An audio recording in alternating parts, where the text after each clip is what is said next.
On this week's episode of Marketing O'Clock. Using an ad blocker on YouTube? Not anymore.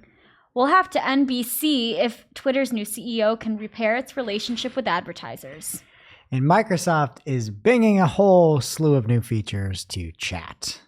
All on today's show. Welcome, you are listening to Marketing O'Clock. Just stay tuned. Digital marketing news, but let's get specific. Digital ads, SEO and analytics, social media and more. Pretty much everything that'll make your website perform. With new shows every Friday. We give you the news with sass and puns and definitely hot takes. Thank you for tuning in. You know what time it is. It's officially Marketing O'Clock. Settle in, sit back, keep it locked. Hey there, I'm Greg Finn. I'm Kay Bergs, aka Kathleen. And I'm Nicole Waddington. And it's officially Marketing O'Clock. Here on May 19th, 2023. How's everybody doing here? Anything going on new with you? Jess is actually out following her childhood favorite band, Blink-182. She's out on the tour.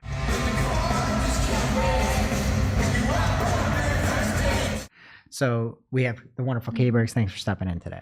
Yeah, no problem. Thanks for having me. So what's going on with you, K-Berg? Not too much. I went to a concert this weekend. Blink-182? No, not Blink-182. Brooks and Dunn's, like the total opposite. But I was like really, really excited for this concert, and we get there and they move up our seats because like the concert didn't sell. It's not very popular. So Shocking. Yeah, big shocker. So we got moved down like almost to the front row, and it was great. It was a really good concert. We had like a confrontation with another person in the audience, but other than that, it was fun. What was the confrontation? This lady basically accused us of spilling her drink, and she demanded that we buy her a new one in the middle of the concert, and we refused. So Did you spill her drink? no, as far as I can tell, I didn't. Okay. Maybe on accident. So did you buy her a new one? No, What did you say to her? nothing. I was just like, what are you saying? Because it was really loud. I couldn't really hear anything with the music. And then she walked away. All right. Well, who was better, Brooks or Dunn? I think Brooks. Yeah, I think I'm so gonna go too. with Brooks. Big Brooks guy over here. How about you, Nicole? So recently I went to the eye doctor, and I'm pretty new to going. It's only been my like third time going. And those eye tests, you memorize the letters on the right eye. So is my left eye always going to seem like it's better because I already know what the letters are? Is that how it works? Do you actually see like a physical chart? Because I'm in like a little machine and they turn things around. They do that too, but then they also have me read like the letters on the wall. I don't know. So you just memorized them. Yeah, but I'm like, it's the 21st century. We have to have a better plan for how to measure somebody's eyesight, because as a recovering perfectionist and teacher's pet, I want to get the right answers. So here's the question. Did you actually just repeat them back, or did you do it the right way so you get the right glasses? Well, you try. Like I was trying to be honest, but then mentally I'm like, oh, but I already know that that's a Z. Even though I don't know if I can see the Z. So did you say Z, or did you say it looks fuzzy to me? I remembered it's a Z. How did you answer this? I think I just said Z. Okay. So I lied. And now you have bad eyesight again. You're never going to get your eyesight fixed. That's the problem, Nicole. I don't need glasses yet. Okay. Well, yeah. Thanks. Shots fired. All right. And for me, apparently somebody came into my children's classroom to teach them about slogans. I didn't even know that's a thing. Like, what? I'm like, who was it? And did they send marketers in there or something? And so they were like asking nonstop about what the slogans are. I'm like, M&M's, it's melt in your mouth, not in your hands, and Ruffles, you have ridges and all this stuff. And they kept asking me, and I just keep searing everything and seeing like what all the different slogans were. And then they started making up their own slogans. So I've got slogans from chains and brands that my kids made. Dunkin' Donuts.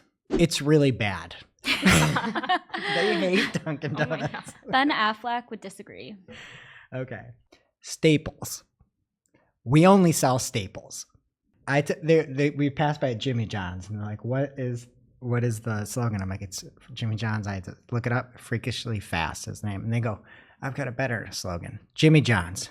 Freakishly slow. I could believe it. I've never been to one, but Okay. Mm-hmm. Then another one. This is pretty much the same. But Subway, we have terrible subs. They're expensive. They have expensive subs too. And so I'm like, you guys really suck at this slogan making, but I'm like cracking up the entire time because they're all just dying in the back seat.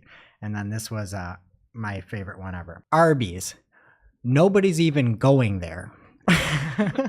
So that's the new slogans according to my kids. So I'll try to pull some more out of them, but I was cracking up. What do we have in the main news here today, Nicole? So from our favorite account at Titter Daily, Linda Yaccarino is departing from NBC Universal as she gets ready to take the role as Twitter CEO. This was announced May 12th.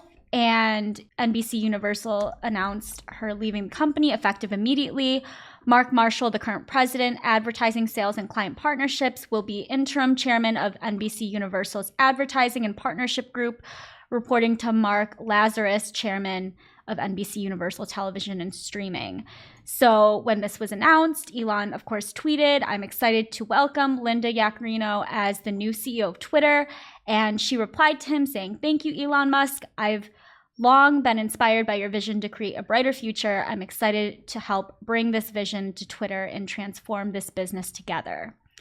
So, do you know there's many sources you could have chosen other than Titter Daily? Yeah, but I just clicked the link. Okay. It also is an actual word that means chuckle. It's a word in the English dictionary. It is. I just saw it. They always show up in my feed for some reason. Yeah. Well, I just clicked the link that you put in there. Okay.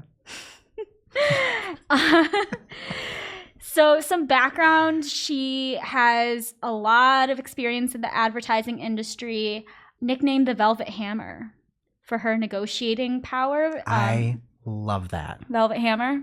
I love it. Mm-hmm. What was your nickname? K-Berg in high school? No, it was Hagel Hooney. Wow. Oh, wow. Yeah, We very couldn't beat different. that? Wow. Yeah. That's okay. That one doesn't have to come back. What about you? I didn't have a nickname. I still don't, I guess. She also has a history with Musk. She interviewed Musk at a marketing conference last month. They seem to have a good rapport with each other, talked about free speech, the platform. But she definitely does have a big task ahead of her to gain advertisers' trust. And it seems like it's a fitting position. She has the experience in the advertising industry and might be the right person for what Twitter has gone through in the past year with Elon being in charge. Yeah, I was surprised he brought in somebody with such an ads background. I thought his whole thing was like, hey, get Twitter Blue and you see less ads and less of that. It was pretty surprising to me. And then it also seemed like there were people across the board that were finding faults. So it didn't seem like she's necessarily on one side. I guess she's on the World Economic Forum or something like that. So people are like, oh, you're controlling everything. And then she followed some other people or something like that. People are like, oh, you follow these people. So I don't know. It seems good to me if you got everybody upset about it. Yeah. Like I'm here for you. Yeah. And Velvet Hammer, like you should make a card. Just big Velvet Hammer. Just respond with that. And you should make an Twitter only emoji. Oh, yeah. Just respond to that.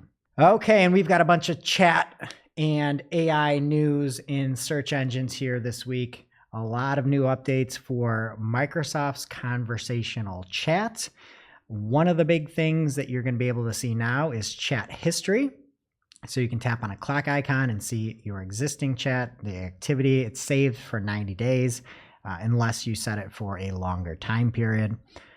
There's also a bunch of cool mobile widgets that are coming to iOS and Android. It'll let you jump right into Bing Chat and use the microphone icon to speak to Microsoft's conversational chat product. A few other things, you can now do it across platforms as well. So it's not just limited to if you're on desktop, it can go mobile, desktop, more language support. There's a keyboard called SwiftKey, and it's now baked into that as well. And then if you use Microsoft Edge on mobile, I think I'm going to try that.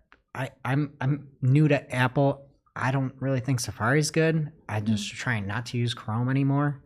So maybe I'll try to use Edge and see how it works. But there are a few things that are pretty nice. You can ask questions about a page that you're on and be like, I want you to summarize this. Like, this would be amazing if you look up a recipe ever. And be like, what is the actual recipe here? You know, like, I don't need to know your backstory. I don't need to hear about your birth. Just give me the ingredients, please. And another thing that you can do is you can select text within the browser and it'll pull it into chat. So there's an example up on the screen right now of somebody pulling in a controller, and you can see about the textured grip of an Xbox controller, and try to get an explanation of what it means. Spoiler alert, it just means there's texture on the grip. And what are we doing here? But it's fairly nice. Like, I dig it. So pretty cool. Another update to Bing Chat is that it's going to get image answers with knowledge cards and optimized answers. So these are going to go across shopping, weather, finance, jobs, autos, and recipes. I've got an example where you can type for weather and you get a much more visual response to this.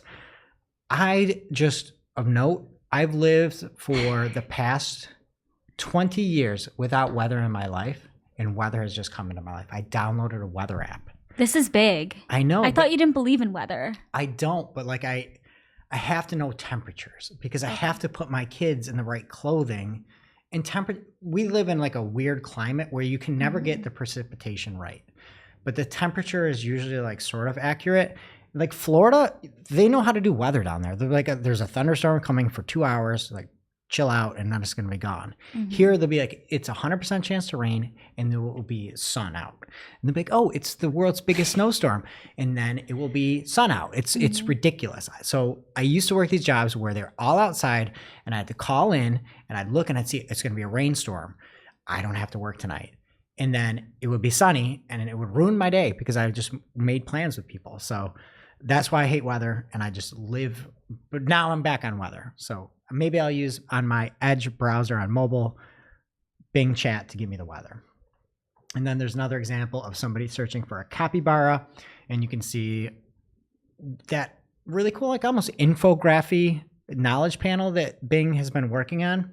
You can see that really pull right into Bing Chat. So they've got, I think, a step up on Google from a lot of those aspects. Like, they really have built a more robust panel around certain elements, and it looks pretty cool. And you can, again, see more than just text now and get more than just answers. So I dig it.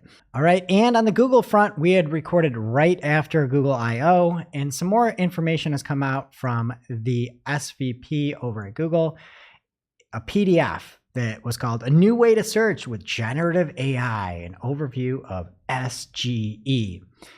A few things of note that I found interesting in there is that they said, we hold SGE to even higher standards when it comes to generating responses about certain queries where information quality is critically important. On search, we refer to these as your money or your life topics, such as finance, health, or civic information, areas where people want even greater degree of confidence in the results. Just as we do on search for YMYL topics, SGE places even more emphasis on producing informative responses that are corroborated by reliable sources.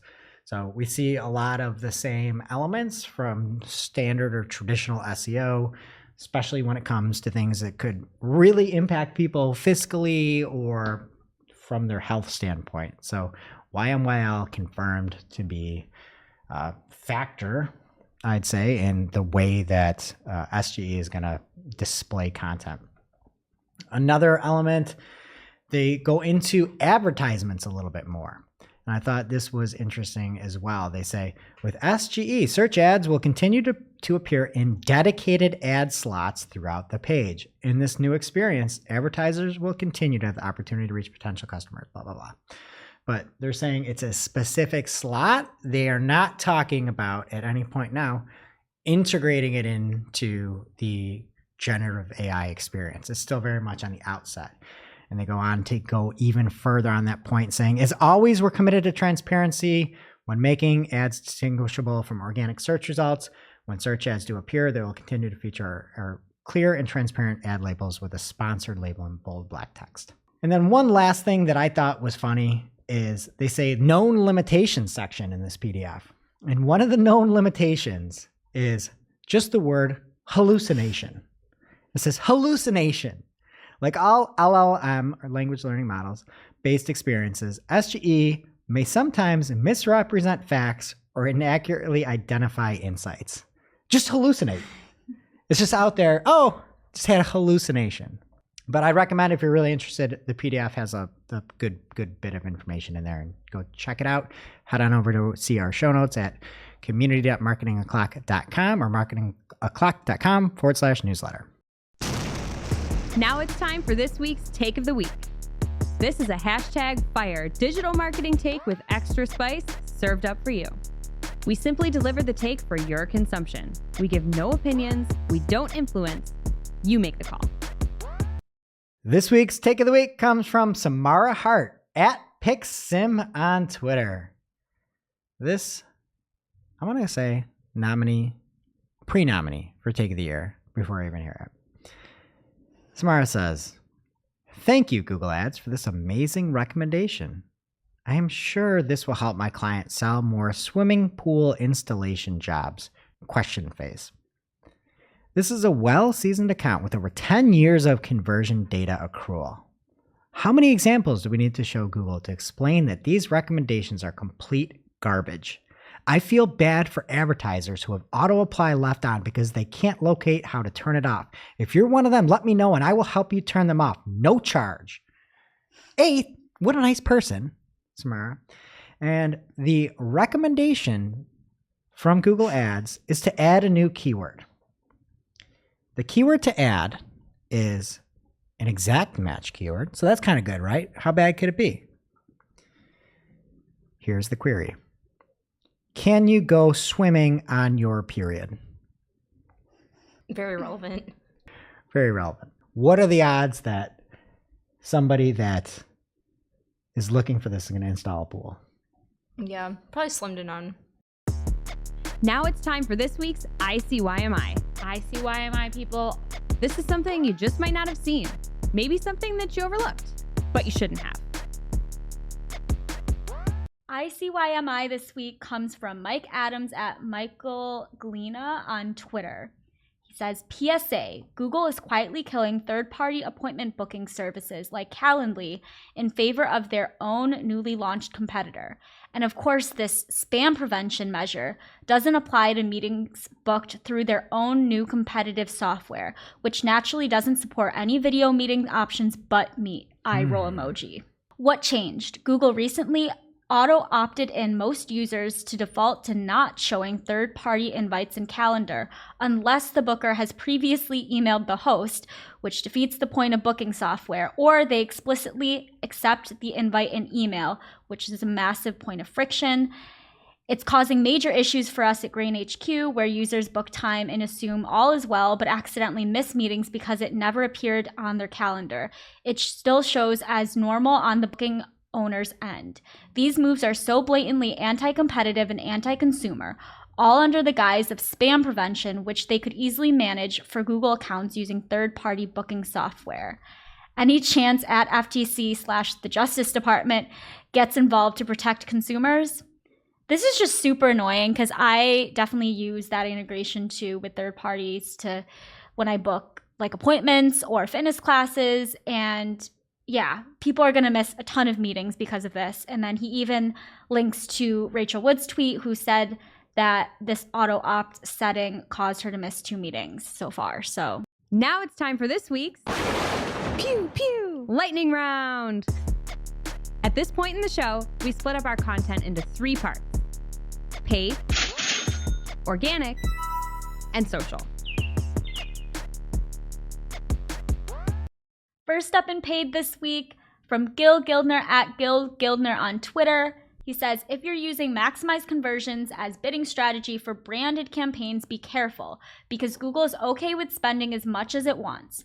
It's not okay for Google to charge $148.11 for a brand name click when the average CPC for a brand is closer to $3. And he has a screenshot in what looks like one of his accounts with one of the really high CPCs. And then he also adds later in the thread that that click did not convert, which is so sad, but also not surprising. However, Mike Ryan jumped in and added high risk, high reward. Anecdotal, it feels like these big swings miss more often than not. And if I remember right, at Snee Fisher has data to support that feeling. I feel like their confidence level is not higher on big CPCs than it is on average CPCs. If so, that would be a problem. But then he comes back later, Mike, and says, listen, I'm not a data-informed guy, and sometimes that means I gotta eat shit. I analyzed over 43,000 PMAX auctions from Q1 2023 for an enterprise retailer in B2B office supply. The big swings, and by swings I think he means outlier CPCs, converted more often at a higher value per click. It works. I love Mike Ryan. This is missing the point of Gil's original tweet, where he's got it on maximize conversion value. The issue, there's a few issues going on. I don't know what the maximize conversion value budget set at. It's literally set to maximize your conversion. And this looks like it's not conversion value, it's just conversion. Yeah.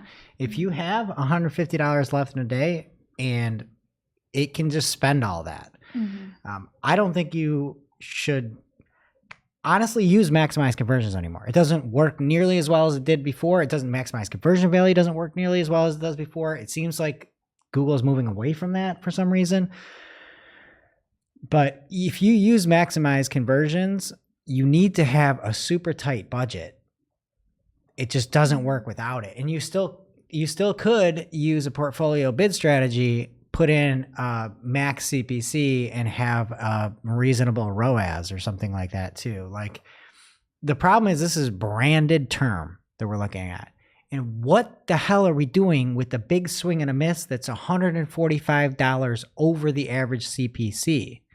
Like, that is not even a big swing and a miss. That's like our gargantuan flop overall. I don't know. And yes, there is a lot of legitimacy to saying if you want to do a big swing and a miss for a high bid on something that may sell a lot, that makes sense. But a branded term, I don't think that is very smart. Artificial intelligence / machine learning, if you're going that high over when the average CPC for a brand term is $3. And Ben Kruger is out there still trolling because he jumped in this thread and said, thanks for the apology, but if you really mean it, you'll tweet CPCs don't matter. And Mike Ryan says, let me sleep on that one, Ben. And then Boris Beserick hops in with a meme of Trump holding up one of the papers he signed and photoshopped. It said, CPCs don't matter, signed Mike Ryan. Ooh, I like Mike's signature. All right, next up in the news, Phil Kipranu, if I'm saying that correctly, on Twitter had a tweet that said, huge Facebook overspent in the past hour. Facebook is busting over daily budget, no cost cap. For the one with cost cap, we had huge overspent out of nowhere. And then David Herman at Herman Digital on Twitter responded, I've talked about this last week and will continue to communicate it. There's a massive bug with cost caps right now. Meta has recognized it. The official stance is raise your bids. I'm telling you to not do that if you want to avoid having Meta burn your budget in hours. This issue is random and not affecting everyone, but it's a major problem. If you can pause your campaigns and transition to bid caps through web and shop, I'd do that. It seems that those aren't affected by this. And then last in the paid news, Joe at the Joe Schmo on Twitter had a screenshot of what looks like a mobile in-app display ad with two different X's, one in the top left and one in the top right of the screen. And he says, what a tactic, putting an X in the ad so it's clicked when folks try to close the page. And you can see a picture of it on your screen if you're watching. Pretty sneaky. It is. It's happened to me before too, like in mobile app games, and you'll think it's the X, and then of course it opens your browser because it was an ad. What mobile app games do you play? It's happened to me in solitaire. Yeah, You like play Spider solitaire, Solitaire. like Candy Crush or something. You play Candy Crush? Long time ago. Are you as good as Jess? Probably not. We got to figure out what level she's on. We should all guess right now. What level do you think Jess is on? I'm gonna say like 350. I don't know how long she's been playing. Yeah. I'm gonna say 500. I'm gonna go 501. Okay. We'll have to was like follow at up on least this. 5,000. She like lives on Candy Crush. And now into organic news. So on Twitter, the YouTube's creator liaison shared that a filter was added in creator music, so you can filter license duration alongside the price. And you can find that new filter in the Browse tab of Creator Music. They also announced that there are now new icons to indicate which tracks are available for revenue sharing, if that's something that you were looking for. And they're also releasing data stories, which are basically breaking down channel performance into digestible analytics insights with a visual story. So this will basically let you see what percentage of your audience, for example, watches shorts, and then how you can grow your channel all in like a more digestible format than trying to comb through the analytics yourself. And they're also releasing expiring posts. So these posts will be expiring after 24 or 72 hours. And this was only available on Android, but now it's going to be available on iOS and all creators soon. So this could be good if you're someone that's looking to share discounts for like merch, for example, or like a limited time announcement that you don't want to be up on your channel forever. So that's kind of cool. 75% of the video I watched when I was on YouTube, I don't know how you see any of these posts. I don't understand where they are. I don't understand how you see them. I don't get it. Are they like in stories?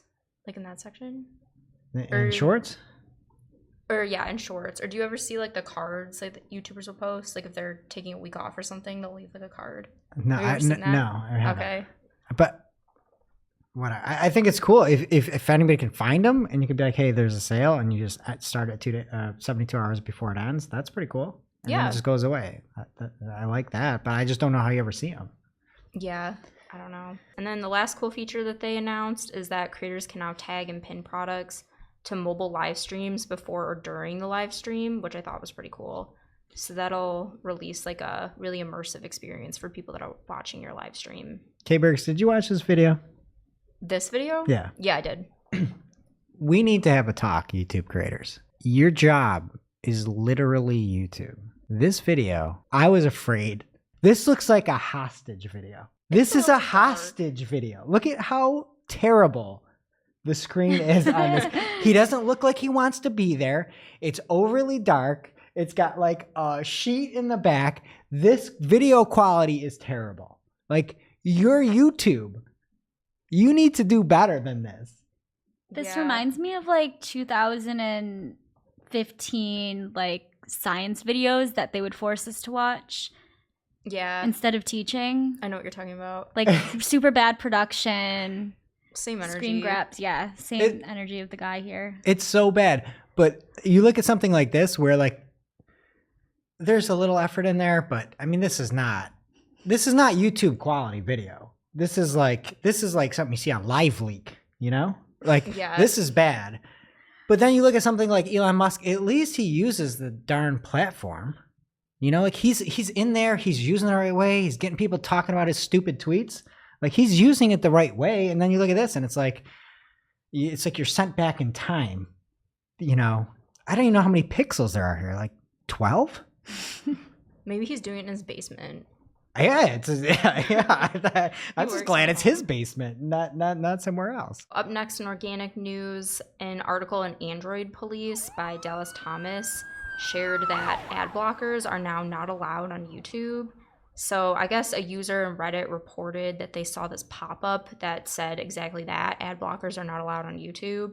And then it gave you the option to either allow YouTube ads or try YouTube Premium, which apparently costs $12 a month. So I guess this is part of an experiment, and there's like very few people that are in the experiment, which I think is funny because this actually happened to my boyfriend the other day, which I was like, why do you have an ad blocker on your phone? Yeah, you should have fought him. Yeah, I was like, why are you doing that? Are you trying to bankrupt me? Are you trying to take my job? Yeah, he also only uses DuckDuckGo, so I think he's a Okay. little paranoid. But Why does he only what is he doing on that he needs DuckDuckGo? I don't know. Looking up car parts. It's nothing super crazy, but I think he's a little paranoid. But anyway, he must be in this experiment because he can no longer use his ad blocker, and he was pretty upset about it. Okay, he just doesn't want people seeing what kind of muffler he's looking up there. Yeah, car videos. We found these videos about like stealth camping. I don't know if you've ever heard of that. Yeah. We watched this guy in Canada. Like, Oh yeah, camp in a Steve Willis. median. Yes. Yeah. R.I.P. to his wife. Oh, that's so sad. Yeah. I didn't know that. No, Okay. then he like parks on the side of the road and stuff, and he's just like, Yeah.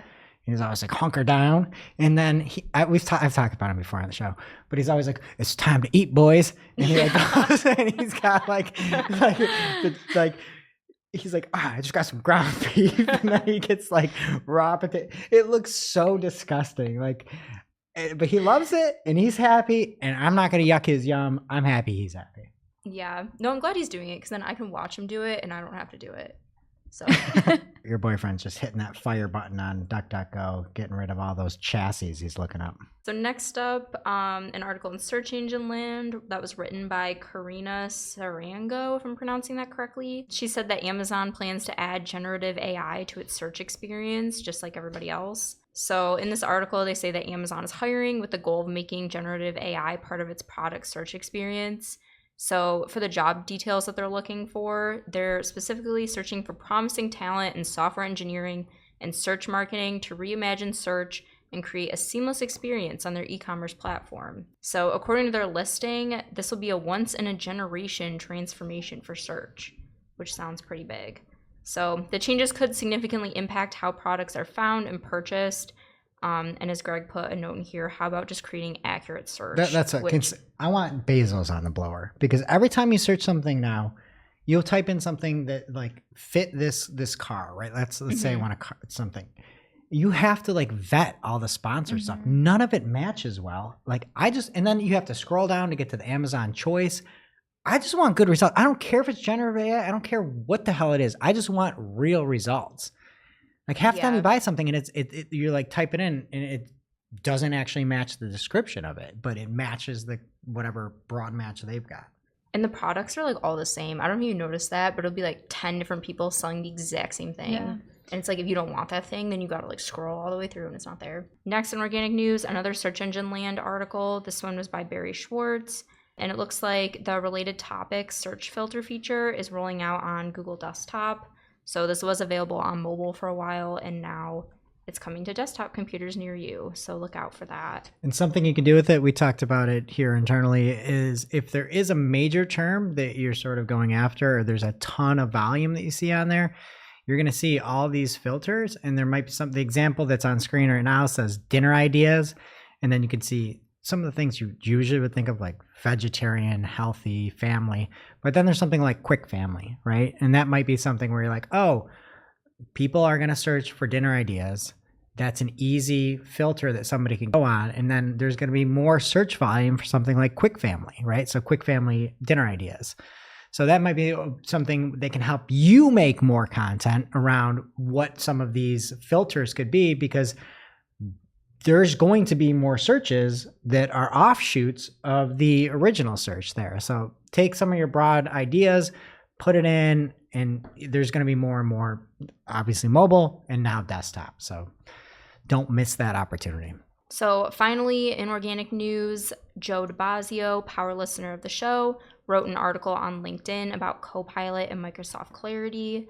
So in case you haven't heard and you use Microsoft Clarity on your website, or you're thinking about why you should, Clarity has integrated ChatGPT into their Microsoft Clarity tool. So now if you're watching a user recording or something like that, it'll give you like basically a play-by-play of like what happened during that recording. So as a reminder, Clarity is 100% free. If you don't have it already, you should get it. It's GDPR and CCPA ready, so you don't have to worry about any privacy issues. And this will help you save time and be more productive with this AI integrated feature. So definitely check it out if you haven't already. I actually like those little generated recaps that you see where you're like, the user had entered, scroll down 25%, then clicked 11 times or something. It's cool. Yeah. And my kids play baseball and I have to input all these like scores. And so you score it all and then it spits out at the end like recaps and we read them out loud like it's news and they love it. But I don't know. Yeah. It's not bad, but it's also been around for a while, but whatever. Yeah, it's neat. I mean, the technology, not in Clarity. Joe found that. That's new. Yeah. All right. And over in social, after talking about it for months, Twitter has finally released encrypted DMs, but there's a few limitations. The feature is only available to verified users. So you got to be blue, or accounts associated with verified organizations. And also the encryption feature isn't compatible with group messages And Twitter doesn't offer protection against man-in-the-middle attacks. I just like that term of an attack. I play person in the middle, waiting for the bus every day with a football. So like that's what I think. It's like, just think about that. There's somebody jumping up and trying to catch that DM of yours. And then if you want to turn it on for an existing conversation, you tap the information icon in the corner of the conversation screen on the tab and tap on the option that says start an encrypted message. They'll look different from normal. There's a lock badge. And in the conversation itself, it says messages are encrypted as a banner in the top. All right, from Titter Daily, where Nicole gets all her news, there are inline message controls coming to Twitter. And it'll be up on screen, but it's fairly cool. Before you could upload a photo. And this is like almost a WYSIWYG look to Twitter, where you can take an image, you can move it around, put it under text, and it seems like it's much more bloggy or something like that. So I dig it. It's really going to be good for longer form or all the people that want to put things out or be able to organize pictures with text. That's one thing that kind of sucks with Twitter is you just have that little photo block. So I think that's pretty cool and hope it comes here soon. Sorry, all you LinkedIn bros out there with your business memes. LinkedIn is starting filtering connection and follower accounts, and they are going to be filtering based off of hibernated accounts, which is kind of funny, just that name. It's a member who's deactivated an account for a certain period of time, or a restricted account. So if you're a member that's violated the professional community policies or user agreement, and the impact will be that your follower counts are going to be dropping. So they're just anything that's old, anything that's deactivated, it had counted as a follower now. So you're going to see less of people following you. So look for those numbers to drop. And then lastly here, Elon jumped onto CNBC and had an interview. I thought it was funny because first off, the interviewer is like, well, what about these conspiracy theories? And then Elon just rambled two off that had come true. And then he kind of was like, okay. And then he talked about it after in a post interview. He was like, yeah, those were good answers, which is weird. And then the interviewer said, he tweeted about George Soros or something. I don't know. Again, Elon is Elon. And he said, what do you think about tweets? Do they hurt your company? And Elon had some Princess Bride example. And then goes on to say, I'll say what I want to say. And if the consequence of that is losing money, so be it. So we'll see what the Velvet Hammer thinks about that. I don't know. Oh, and then last story here from WhatsApp. They've got a private secure chat as well. There's a video and it looked like this fellow was about to send something inappropriate to somebody. And you have to use your thumbprint and you can get into basically your chat lock section so you can have intimate conversations. I wonder what you send with these intimate conversations on WhatsApp. I don't want to know. What is it that's you need to lock so much? But it's funny, people are taking his phone and trying to get in and look at his WhatsApp and it's locked. And then he goes in the kitchen and he gets his thumb out. I don't want to know what he did next, but it was a good video. That's it for social. Now it's time for this week's WTH. Misguided. I hated all of that. I'm like, who does that? Just get rid of it. Where we rant, rave, and roll our eyes about a trending digital marketing topic. What are we coming to? Honestly. See what had us asking WTH this week. All right. WTH this week, there was a fantastic article from The Verge, and it was originally called How Google Tried to Fix the Web Space by Taking It Over. And since then, that title has been changed apparently because that's what shows up in all the social posts, but now it's called Speed Trap, which is I guess Google probably complained or something like that. But they talked about how AMP was pushed, how AMP was not force-fed, but if you wanted to keep up, you had to implement AMP. There were a couple of funny quotes in there. One said, if Google said, you must have your homepage colored bright pink on Tuesdays to be the result in Google, everyone would do it because that's what they needed to do to survive, according to Terrence Eden, a web standards expert. And then they also talked about the fact that adopting AMP would be an additional 20% to if you're a magazine. You'd see it, by implementing it, you get an extra 20% of traffic. And then it talks about all the problems and issues with AMP. So if you're interested in that, I know we talked about it before. We talked about some of the alleged issues where Google is pushing AMP above other things, especially on the ad side and making things faster and slowing other things down, allegedly. But this was a great article over on The Verge, so check it out. And then I just got one more WTH this week, and I'm just going to call this one, Are We Broken? Are we broken? I think so. Tell me, are we broken? I think we're getting there. Mm-hmm. From Mr. Green on Twitter, Lorenzo Green. Meet Karen Majory. She's a 23-year-old Snapchat influencer.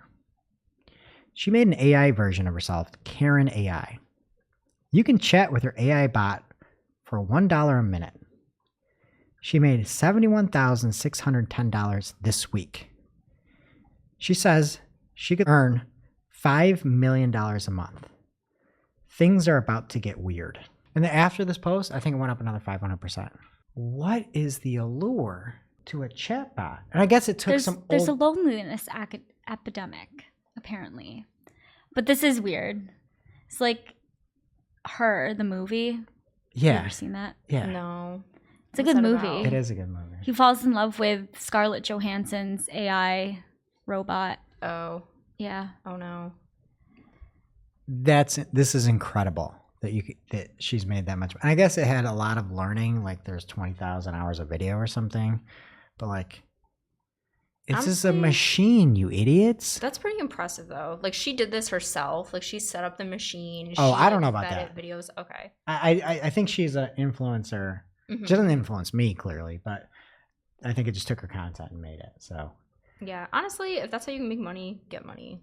Yeah, it's like I approve. OnlyFans. Yeah. I agree. This is how dumb we are. Yeah.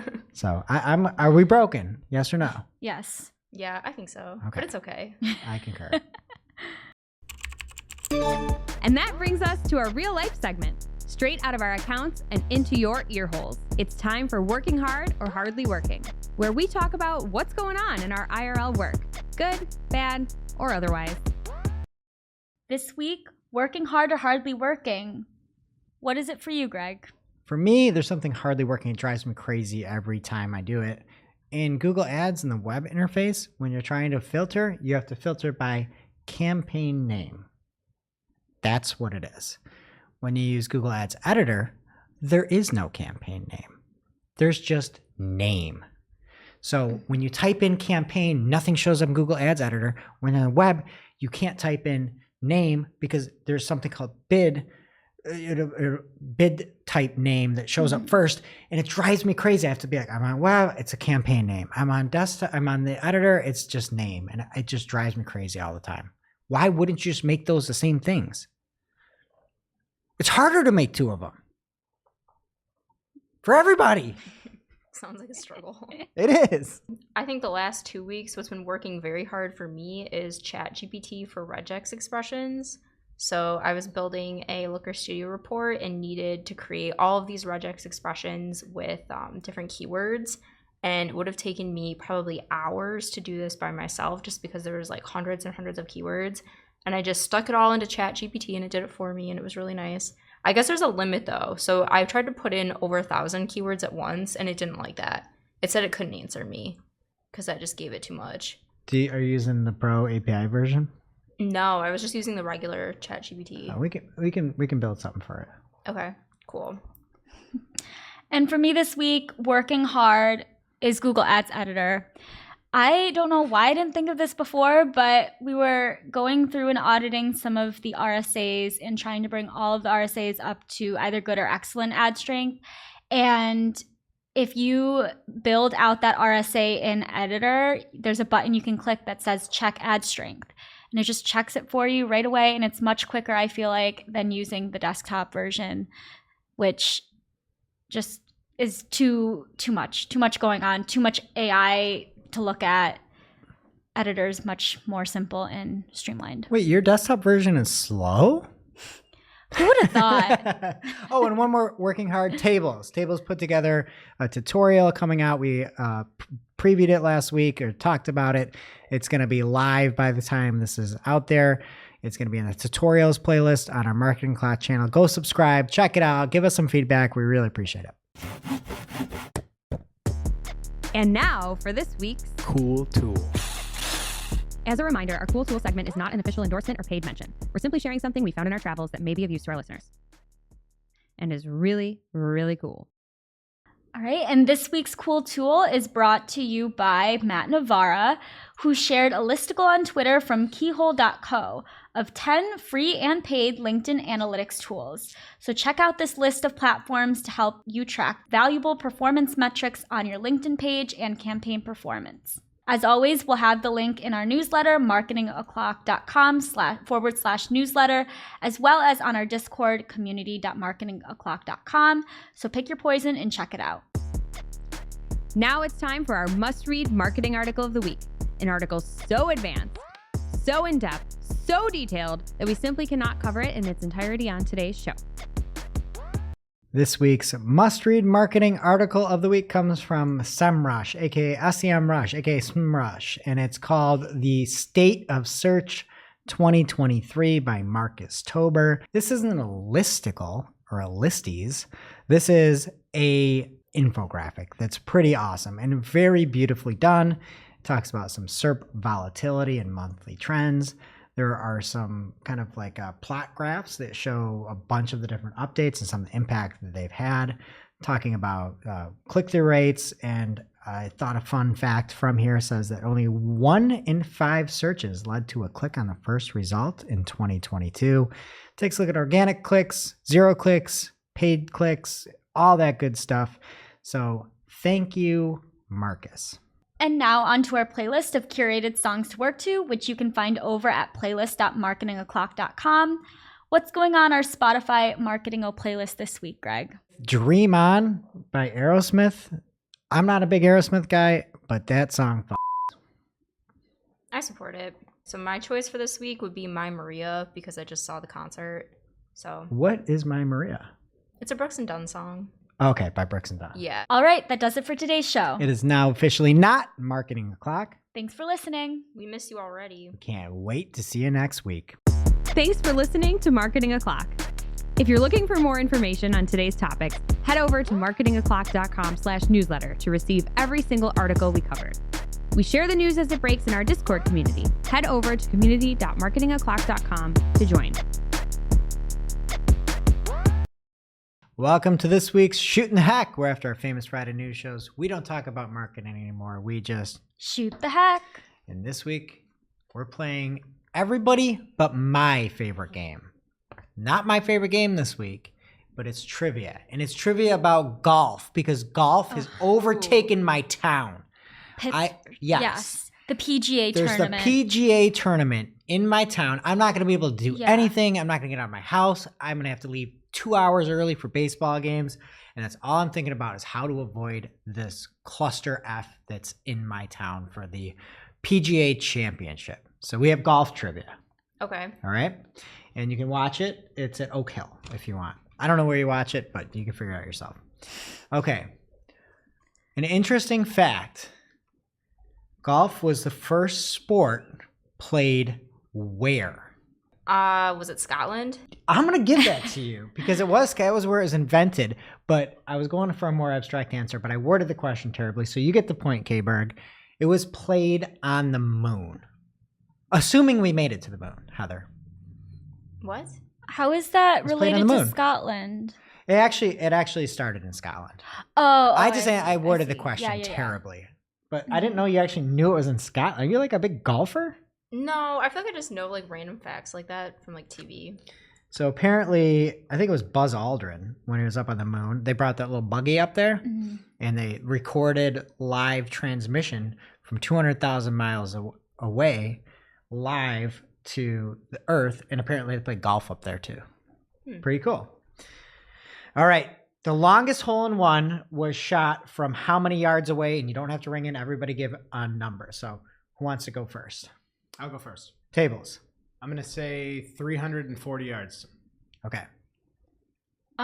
250. 400 yards. K-Berg, 2-0. 475 yards away. I don't know how you even do that.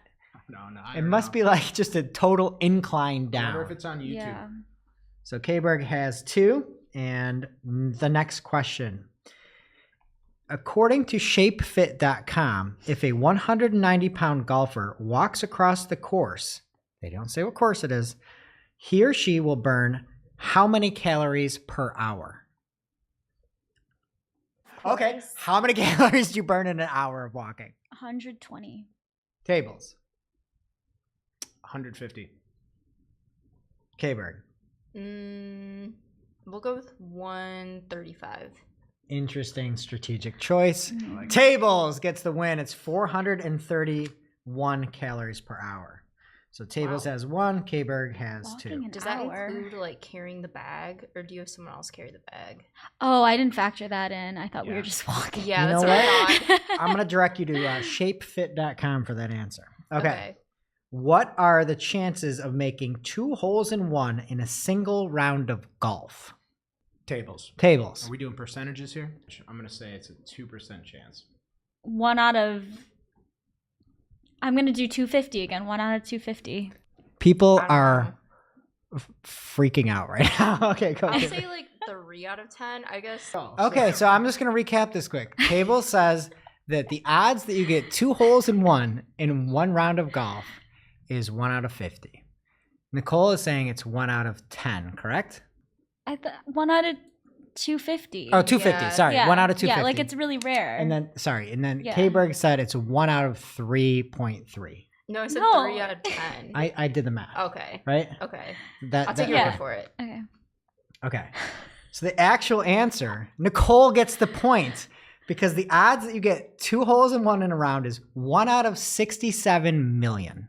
Yeah, I was Whoa. like, it's really rare to be that good at golf. This might be the worst round of answers that we've ever seen on TV. This might get deleted. What is it called when you get a hole in 1 and a par 5? Yeah, birdies are common. Yeah. Tables. Double eagle. Incorrect. It's called a condor. Is that a bird? Is that a they're type of all bird? bird names. Oh, So, okay. Yeah, birdie, eagle, condor. All right. If you walk 18 holes instead of riding in a golf cart, how many miles approximately will you walk? I cannot wait for these answers. 3? 4. Okay, so you said Tables got it on the nose. Tables gets it. I was 4 gonna miles. calculate it. Well, Tables already nailed it right on the nose here. Okay. I don't know. I don't know if the audience can take any more of these questions here. But I'll just go one last one because we're tied. K-Berg and Tables, and I have an extra one if Nicole, you get this. In the world, how many golf courses are there? 3 million. Man, there are a lot of people shooting holes in 1s out there. I'm All going right. to say 1 million. Okay.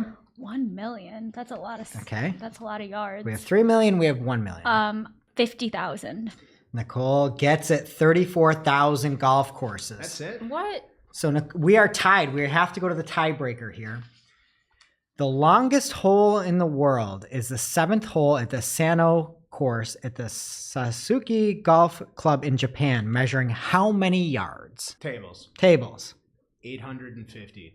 Okay. We'll go with 900. Okay. Nicole. 500. One of these days, I'm going to melt down with the game theory. Here. K-Berg takes the win. It's 909. There's a hole that's 909 yards. Thank you for sticking with us, and we'll see you next week.